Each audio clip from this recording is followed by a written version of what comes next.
우리가 하나님께로부터 받은 구원이 얼마나 놀라운 사랑과 은혜인지를 증거하고자 합니다. 우리가 하나님께 받은 사랑과 은혜를 날마다 마음에 새겨야 하는 이유는 하나님의 사랑을 깊이 깨닫고 느끼고 있는 사람이 자신도 행복할 수 있고, 그리고 다른 사람도 행복하게 해줄 수 있기 때문입니다. 요즘 새벽마다 유튜브로 중계가 되고 있는 아침 묵상 본문이 사도행전입니다.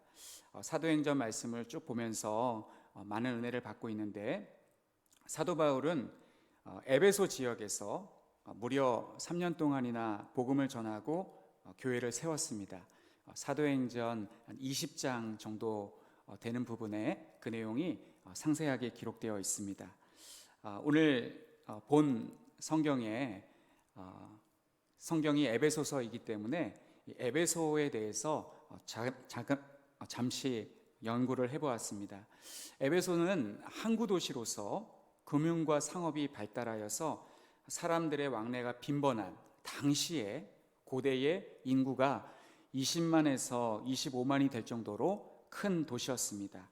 이것은 오늘날 터키 이즈미르 지역입니다.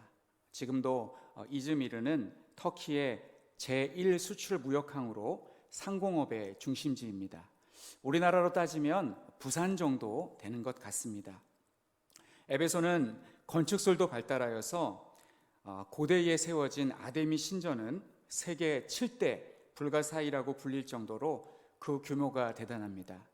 그리스에 가면 파르테논 신전이 있는데 그거보다 정확하게 2배가 더 큽니다. 사도 바울이 이렇게 엄청난 곳에 왔을 때 주눅들지 않았습니다. 담대하게 두란노 서원에서 2해 동안 제자들을 가르치며 많은 이적을 행하였습니다. 사람들이 바울의 손수건을 가져다가, 그리고 앞치마를 가져다가 병든 사람에게 올려놓으면 병이 낫기도 하고, 그리고 악귀를 쫓아내주기도 하였습니다. 이 모습을 본 제사장 스게와의 아들들이 바울을 흉내내어 악귀를 쫓아내려다가 봉변을 당하기도 하였습니다.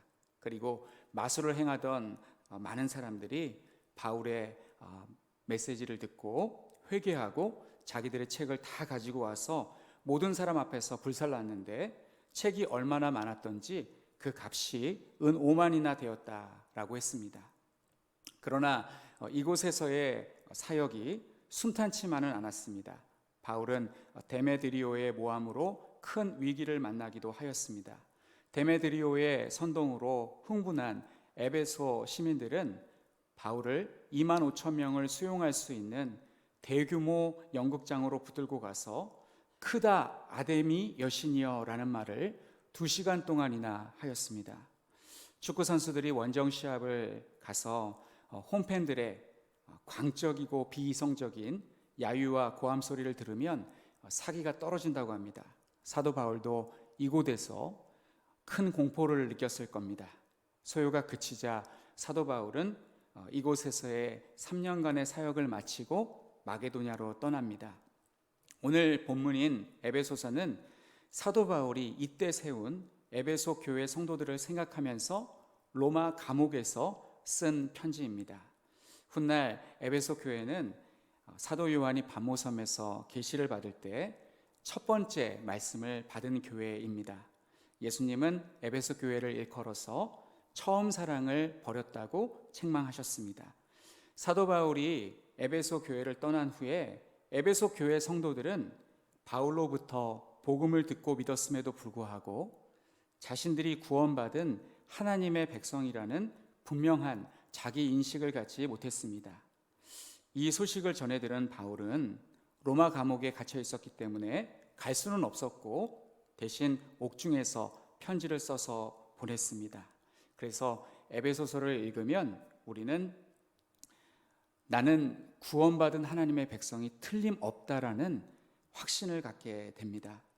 오늘 저는 자신들이 구원받은 하나님의 백성이라는 분명한 자기 인식을 갖지 못해 흔들렸던 에베소 교회 성도에게 바울이 전한 편지의 내용을 가지고 말씀을 전하고자 합니다. 오늘 본문은 3절부터 14절까지 총 12구절로 되어 있습니다. 굉장히 긴 구절인데, 본문인데 사실은 한 문장으로 되어 있습니다. 그러니까 3절부터 시작해서 마침표가 한 번도 안 나오고 14절에서 마침표가 있는 한 문장입니다. 무려 202단어로 되어 있습니다. 제가 설교를 준비하면서 공책에 헬라어로 한번 이렇게 쭉 써봤는데 워낙 잘 모르다 보니까 옮겨 적는 데만 10분이 걸렸습니다.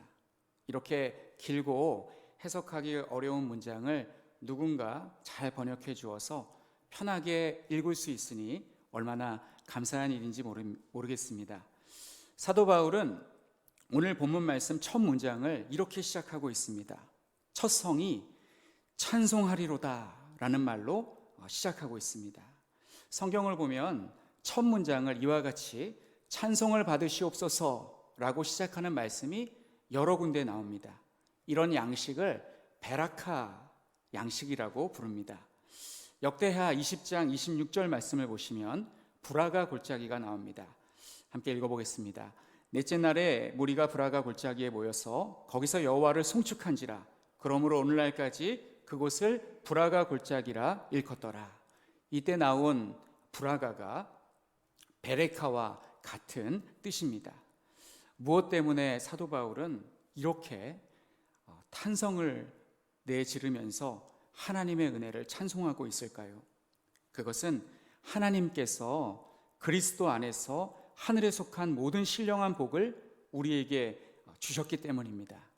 사도 바울은 출세해서 사도의 대표가 된 것도 아니었고 한 교회를 책임 맡은 지도자가 된 것도 아니었습니다. 그가 하나님께 받은 사명은 이방인들에게 복음을 전하며 교회를 세우는 것이었습니다. 고대 사람들의 삶은 대체로 궁핍했기 때문에 사도 바울은 교회로부터 생계 지원을 받을 수가 없었고 장막 만드는 일로 생계를 유지했습니다. 본래 사도 바울은 우리가 잘 알다시피 가말리엘 문화에 잘 나가는 바리새인이었는데 예수님을 만난 후에 이렇게 인생이 바뀌었습니다.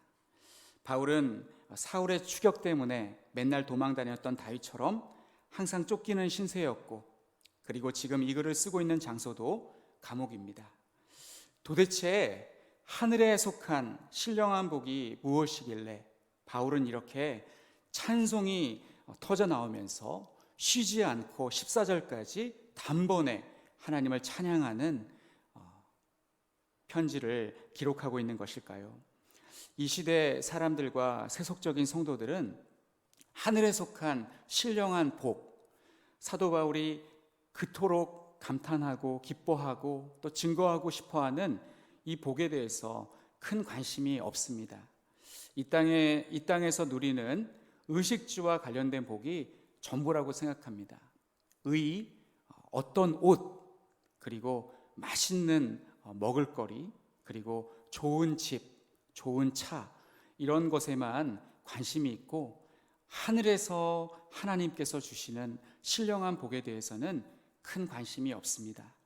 저는 우리 성도님들께서 하늘에 속한 신령한 복을 다 받으셨음을 강하게 증거하고 또한 그 복에 가치를 두고 살아가시기를 소원합니다.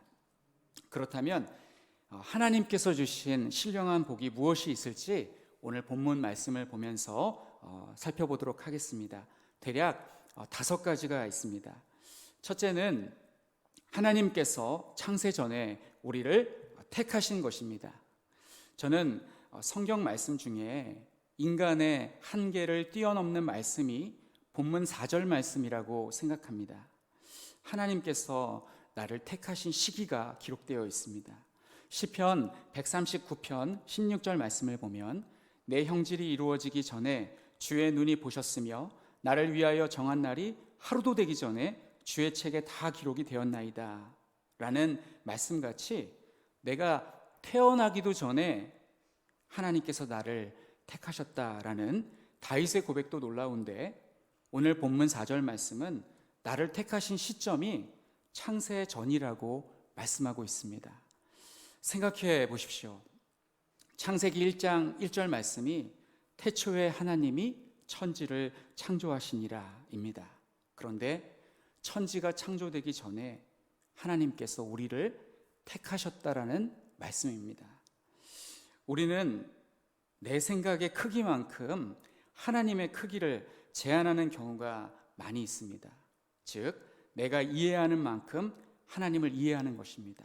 그래서 이 창세전의 이 말씀을 그렇게 대수롭지 않게 여기는 사람도 있습니다. 그러나 하나님은 안 계셨던 적이 없었던 것 같이 안 계신 곳이 없는 분이십니다. 우주가 얼마나 광활한지 모르겠습니다만 수십억 광년 떨어져서 인간의 관측이 불가능한 곳이라 할지라도 이 광년이란 빛이 1년 동안 갈 수 있는 거리를 말합니다. 그런데 수십억 광년이면 도대체 얼마나 멀리 떨어진 거리입니까? 곳입니까? 그런 곳이라 할지라도 하나님은 그곳에 계십니다. 그곳에 별이 생성되고 소멸되는 모든 과정과 그곳에서 무슨 일이 일어나고 있는지 하나님은 전부 알고 계십니다. 우리가 생각하는 것보다 하나님은 훨씬 더 위대하시고 전지전능한 그런 분이십니다. 이렇게 무한한 지혜와 능력을 가지고 계신 하나님이 창세전에 우리를 택하셨다라는 말씀은 전혀 과장되었거나 비유적인 표현이 아닙니다. 이 말씀 그대로 하나님은 우리를 세상이 창조되기 전에 선택하셨습니다. 그런데 선택하신 목적이 분명하게 기록되어 있습니다. 하나님이 우리를 선택하신 목적은 우리로 사랑 안에서 그 앞에 거룩하고 흠이 없게 하시기 위함이라고 말씀합니다. 어떤 사람은 구원은 필수이지만 성화는 선택이라고 생각하며 신앙생활합니다. 그러나 본문에서 하나님은 우리를 거룩하고 흠이 없게 하시기 위해 택하셨다라고 분명히 말씀하고 있습니다. 그러니 성화는 선택이 아니라 필수입니다. 사랑하는 성도 여러분, 예수님을 믿으면 예수님을 믿기 전에 행했던 모든 잘못된 것들은 다 그만두셔야 합니다. 담배도 끊어야 하고 술도 끊으셔야 하고 사기치는 것도 끊고 바람 피우는 것도 끊고 정직하게 살아가야 합니다. 두 번째는 하나님 사랑 안에서 우리를 양자 삼으실 것을 예정하신 것입니다. 이것이 바로 하늘에 속한 신령한 복입니다. 이 선택과 예정은 같은 말씀입니다. 예정이란 미리 정하심이란 뜻인데 예정된 자가 선택을 받게 되어 있습니다. 그런데 하나님은 우리를 양자 삼으실 것을 예정하셨다고 합니다. 양자는 거저되는 것이 아닙니다. 양자가 된 사람은 자신을 양자 삼을 때 양부모가 얼마의 값을 들였는지 잘 모릅니다만 양자를 삼은 사람은 반드시 값을 지불하고 데려옵니다. 본문은 그 값을 하나님의 사랑으로 표현하고 있습니다. 하나님께서 나를 사랑하셨기 때문에 양자 삼으셨다고 말씀하고 있습니다. 누군가 나를 좋아해 준다고 생각해 보십시오. 얼마나 기쁘고 감사한 일입니까? 그런데 구원을 베푸시는 하나님께서 나를 사랑하셔서 택하셨다라는 것은 정말 기쁘고 감사한 일입니다. 로이드 존스 목사님은 우리는 최초의 인간인 아담과 하와가 선악과 시험을 통과했으면 누렸을 양자의 지위를 지금 누리고 있다고 하였습니다. 그리고 6절 말씀을 보시면 하나님께서 예정하신 목적이 나옵니다. 그것은 하나님의 은혜의 영광을 찬송하게 하려는 것입니다. 이사야 43장 21절에 이 백성은 내가 나를 위하여 지었나니 내 이름을 나를 찬송하게 하려 함이라는 말씀도 있습니다. 만약 우리 성도님들께서 매일 찬송을 듣고 또 찬송을 하고 계시다면 하나님께서 예정하신 목적대로 아주 잘 살아가고 있으신 것입니다. 반대로 일이 잘 안 풀려서 스트레스를 받는다고 흡연과 가음을 하고 계시다면 하나님의 뜻과 정반대의 삶을 살고 있는 것입니다. 한 번 더 말씀드리겠습니다. 새해에는 꼭 금연하시고 금주하시기를 바랍니다. 세 번째는 7절의 말씀과 같이 그리스도의 피를 통해 구속, 곧 죄사함을 받은 것입니다. 이 구속이란 몸값을 지불하고 노예를 해방하는 것을 뜻합니다. 노예 제도가 있었던 구약 시대에는 노예를 해방하려면 반드시 주인에게 몸값을 지불해야 했습니다. 이때 지불하는 몸값을 속전 또는 대속물이라고 합니다. 하나님께서 우리를 구속하실 때 몸값을 지불하셨습니다. 그 몸값은 그리스도의 피, 즉 그리스도의 십자가의 희생적 죽음입니다. 베드로전서 1장 18절로 19절 말씀을 읽어드리겠습니다. 너희가 알거니와 너희 조상이 물려주는 헛된 행실에서 대속함을 받은 것은 은이나 금같이 없어질 것으로 된 것이 아니요 오직 흠없고 점없는 어린 양 같은 그리스도의 보배로운 피로 된 것이니라. 그렇다면 하나님께서는 누구에게 몸값을 지불하시는 것일까요? 20년 전에 2000년대 초반에 다락방 전도운동으로 교계를 혼란케 했던 유강수라는 사람은 사탄 배상설을 주장하였습니다. 하나님께서 그리스도의 피값을 사탄에게 지불하고 우리를 사오셨다라는 주장입니다. 그러나 이것은 완전히 잘못된 생각입니다. 하나님은 사탄과 거래하시는 분이 아니십니다. 하나님께서 그리스도의 보배로운 피로 우리를 사셨다는 것은 거룩하신 하나님께서 자신의 공의를 충족시켰다는 뜻입니다. 그렇다면 하나님은 자신의 공의를 충족시키기 위해서 꼭 예수님을 희생시키셔야만 했을까요? 하나님은 사람의 모든 죄를 대속하기 위해 예수님을 사람이 되게 하셔서 이 땅에 보내셔야만 했고 모든 사람이 보는 가운데 십자가에 못 박혀 피 흘려 죽게 하셨습니다. 도대체 사람의 죄악이 얼마나 크기에 하나님은 이렇게 극단적인 방법으로 사람을 구원하시는 것일까요? 예레미야 17장 9절 말씀에 만물보다 거짓되고 심히 부패한 것은 마음이라 누가 능히 이를 알리오마는 이라고 말씀하였습니다. 존경하는 어떤 목사님은 목사에게 꼭 필요한 것이 있는데 자신이 죄인이라는 것을 깊이 자각하는 것이라고 하였습니다.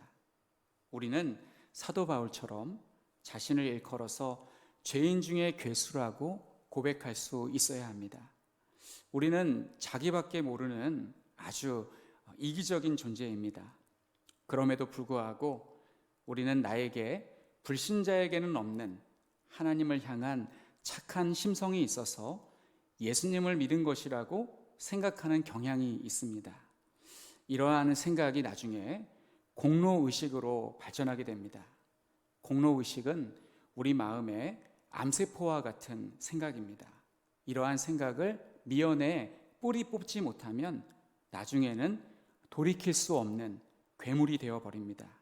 어떤 사람이 암에 걸렸을 때 초기에 발견되었다면 얼른 수술을 해서 고칠 수 있습니다. 그러나 온몸에 다 퍼져서 뼛속까지 공로의식이라는 암세포가 침투하였다면 그 사람은 천국에서 가장 낮은 자가 될 것입니다. 네 번째는 하나님께서 당신의 뜻의 비밀을 성도에게 알려주신 것입니다. 이것이 하늘에 속한 신령한 복 네 번째입니다. 하나님은 성도에게 선지자와 사도들을 통하여 하나님의 비밀을 알려주셨습니다. 오늘 본문 말씀에 비밀이 기록되어 있습니다. 그것은 10절 말씀입니다. 하늘에 있는 것이나 땅에 있는 것이 다 그리스도 안에서 통일되게 하려 하심이라. 본문에 통일되게 한다는 말씀은 사물들을 한데 모으다라는 뜻을 가지고 있습니다. 그래서 만물의 통일이란 죄와 타락으로 분열과 무질서와 혼돈에 빠진 만물을 그리스도의 주권 아래 함께 모아 완전한 질서와 조화와 아름다움의 상태로 회복하는 종말적이며 우주적인 구원을 가리킵니다. 매우 어려운 제가 말씀을 드렸는데 이것이 바로 하나님께서 우리에게 맡겨주신 사명이고 또 하늘에 속한 신령한 복이라고 할 수 있겠습니다. 이 어려운 사명을 예수님 외에 누가 감당할 수 있을까요? 그런데 예수님께서는 이 일을 성도에게 사명으로 주셨습니다. 저는 이 시간을 빌어서 성도님들에게 하나님 나라에 대해서 간략하게 설명하려고 합니다. 한국교회가 잘못 사용하는 용어 중에 하나가 천당이라는 말입니다. 천당이란 하늘천, 집당이라는 뜻으로 하늘집을 가리킵니다. 천당이라는 말을 잘 사용하셨던 훌륭한 목사님이 계시는데 바로 최건능 목사님이십니다. 최건능 목사님은 일제강점기 때 예수천당, 불신지옥이라는 캐치프레이즈로 수많은 사람들을 전도하고 구원하셨습니다. 예를 들면 목사님 집에 도둑이 들어와서 물건을 들고 도망을 가면 쫓아가서 젊은이 예수천당 불신지옥이야 라고 전도하기도 하고 또 겁도 없이 일본 순사가 타고 있는 말 앞에 가서 예수천당 불신지옥이라고 소리를 질렀더니 말이 깜짝 놀라서 펄쩍 뛰어 순사가 낙마했다라는 이야기도 있습니다.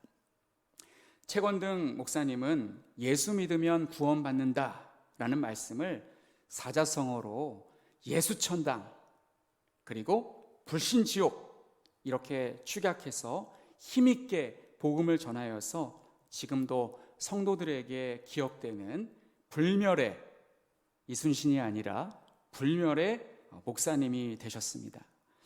그런데 천당은 죽어서만 가는 곳이라고 믿는 것은 성경의 진리를 다 담아내지 못합니다. 천당보다는 천국이라는 표현이 좀 더 원어와 가까운 번역입니다. 영어 성경을 보아도 천국을 하우스 혹은 맨션이라고 되어 있지 않고 킹덤, 왕국으로 되어 있습니다. 예수님께서 이 땅에 오시면서 하나님 나라, 즉 천국은 시작되었습니다. 그래서 천국은 죽어서만 갈 수 있는 곳이 아니라 이 땅에서 우리가 누릴 수 있는 곳이기도 합니다. 그러나 아직 완성되지는 않았습니다.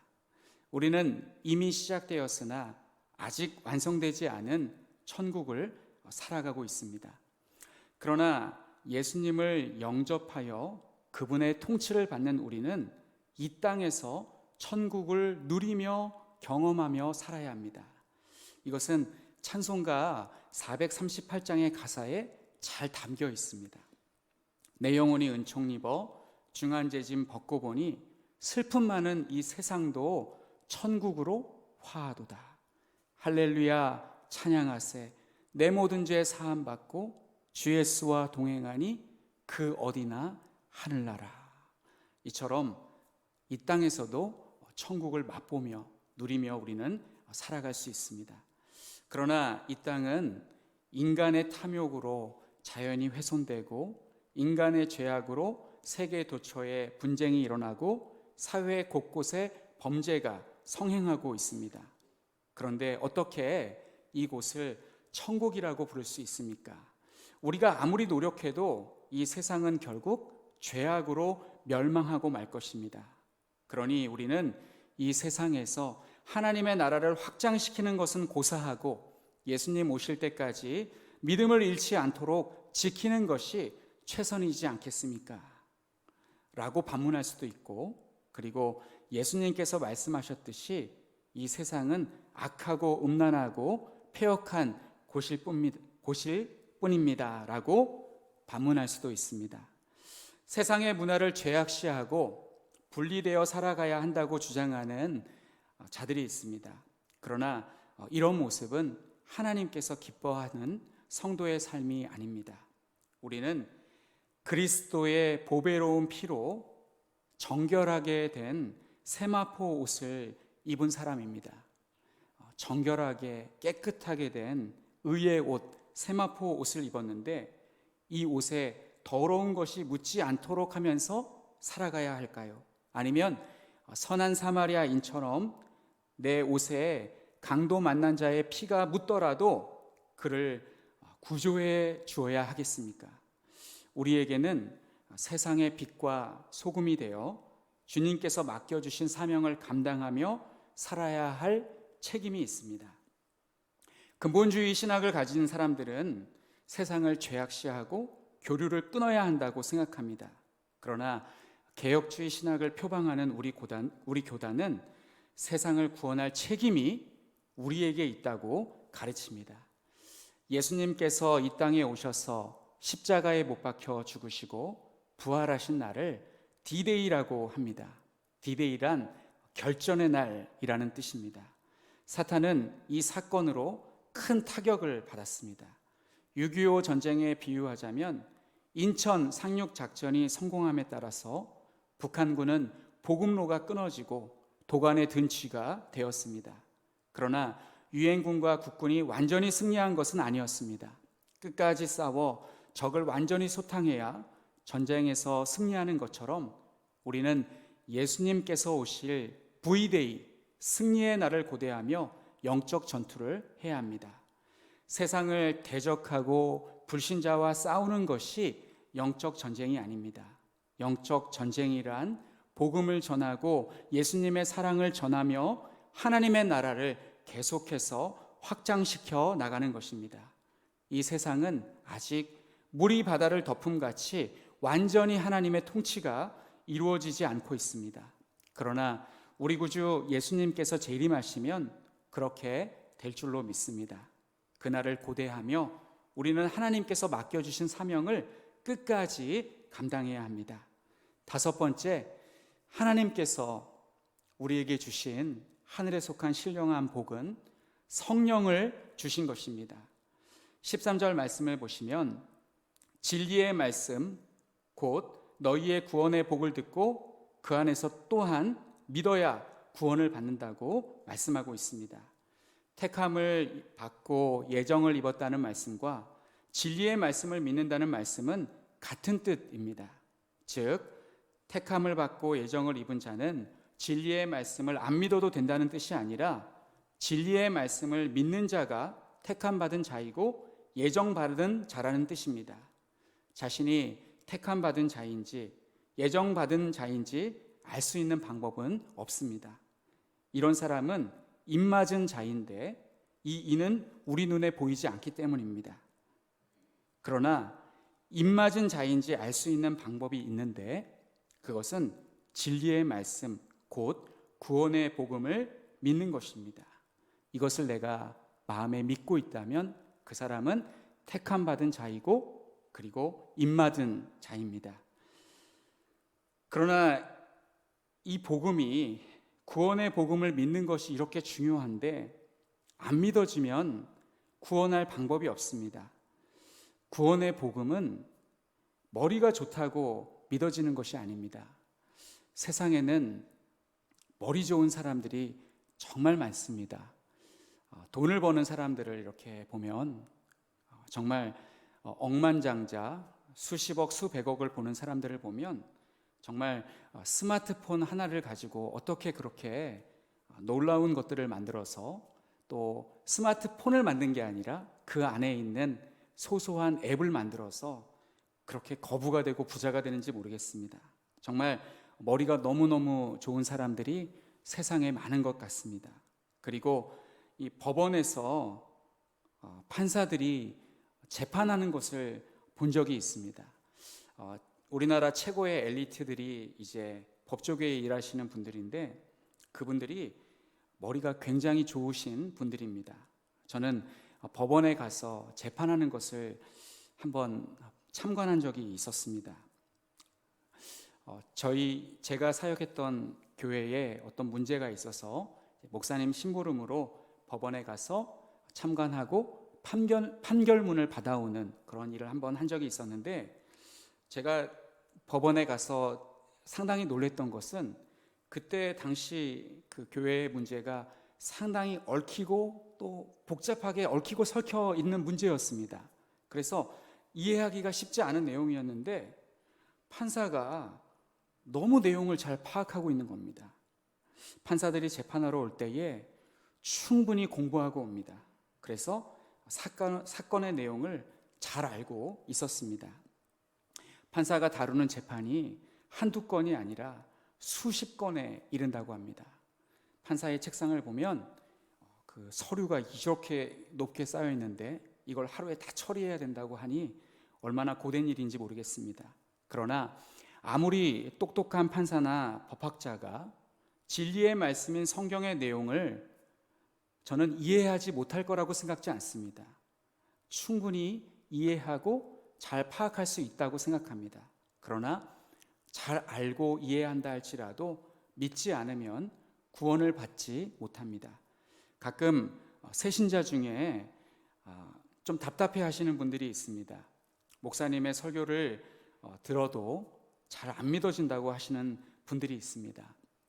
자기도 믿고 싶고 설교를 듣고 감동도 받고 싶고 열심히 교회 다니며 봉사도 하고 싶고 또 열정적으로 신앙생활을 하고 싶은데 안 믿어진다고 하시는 분들이 있습니다. 그리고 기존 성도들 중에서도 저는 믿음이 없어요. 정말 저는 겨자씨 하나일 만한 믿음도 없는 것 같아요. 저에게 구원받을 만한 믿음이 있는지 저는 자신이 없습니다. 누가 나의 믿음을 보증해 줄 수 있단 말입니까? 라고 물어보시는 분이 있습니다.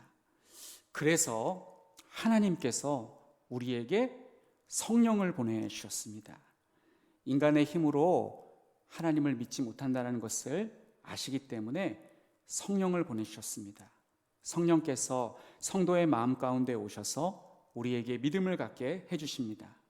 지금 내가 믿음을 갖고 있는 것은 성령의 은혜로 가능한 것입니다. 오늘 본문에 기록된 이 보증이란 보증금을 말합니다. 임대인과 임차인이 계약을 할 때 임차인, 즉 매달 월세를 내기로 하고 계약을 맺는 그 사람은 임대인에게 보증금을 맡깁니다. 나중에 임차인이 월세를 내지 못하면 임대인은 보증금에서 밀린 월세를 떼어가기도 합니다. 그런데 보통은 이제 임차인이 보증금을 내게 돼 있는데 하나님은 오늘 본문 말씀을 보니까 반대로 행하십니다. 하나님 나라의 임대인은 하나님이시고 우리는 임차인입니다. 정상적인 계약은 우리가 하나님께 보증금을 드려야 합니다. 그 보증금이 우리의 신앙일 수도 있고 믿음일 수도 있습니다. 그러나 우리는 하나님께 드릴 수 있는 것이 아무것도 없습니다. 믿음을 드려야 되는데 우리에게는 겨자씨 하나일 만한 믿음도 가지고 있지 않습니다. 그런데 놀랍게도 하나님은 당신이 임대인임에도 불구하고 성령을 우리에게 보증금으로 주셨습니다. 하나님께서 보증금으로 성령을 우리에게 주시고 이렇게 계약을 성립시키셨습니다. 이 얼마나 놀라운 하나님의 은혜입니까? 하나님께서 성령을 보증으로 우리에게 주셨기 때문에 우리의 구원은 절대로 흔들릴 수 없고 흔들릴 수 없는 확실한 그런 구원이 된 것입니다. 신명기 33장 29절 말씀을 보시면 이스라엘이여 너는 행복자로다. 여호와의 구원을 너희같이 얻은 백성이 누구뇨라는 말씀이 있습니다. 사도 바울은 오늘 본문 말씀을 가지고 우리에게 이렇게 외치고 있습니다. 성도들이여 너희는 행복한 사람이로다. 여호와의 구원을 너희같이 얻은 백성이 누구뇨? 사랑하는 성도 여러분, 마지막으로 저는 성도님들에게 두 가지를 가지고 도전하고 싶습니다. 첫 번째는 성도님들은 하나님께로부터 하늘의 신령한 복을 받으셨습니까? 아마 받으셨다고 믿으실 것입니다. 그렇다면 우리는 이 엄청난 복을 누리며 살아가고 있으십니까?